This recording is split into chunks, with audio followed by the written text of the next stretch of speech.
नमस्कार एवं आउ एक वीडियो को स्वागत। आज आम देखा गंजाम एक प्रसिद्ध लोक कला रजनाट विषय रे।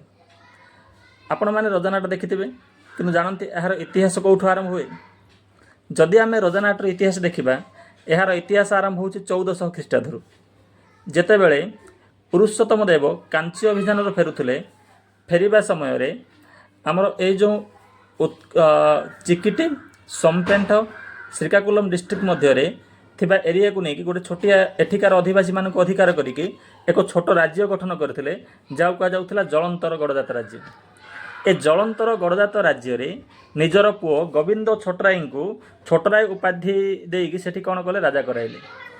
तापरे तांकर अष्टम पीढ़ी रे 1700 मसीहा बेलू जन्म हेले किए ना रामकृष्ण छोटराय। तेबे रामकृष्ण छोटराई को ही रजनाटर प्रणेता बोली धरा जाए। किंतु केतेक नाट्यकार मत दियंती केतेक ऐतिहासिकार मत दियंती जे प्रकृत में रजनाटर रचयिता होचंती गौरहरि परिछा जे कि पारला खेमुंडी राज्यर जड़े कवि थिले। किंतु परवर्ती मुहूर्त में जलंतर राज्य को जाइए सेठारे बसवास करुले। तेणुक बोधे राजांकर पृष्ठपोषकता पाइबा निमंते से नाटक रचना करिकी ताहा रामकृष्ण छोटराई ना नामित करते। किंतु प्रकृत बर्तमान ताहा अनुसंधान विषय चली किछि दिन जदि तार तथ्य पलि आसिबो सेटा भी जना पड़ जाए प्रकृत में ये रजनाटर रचयिता किए।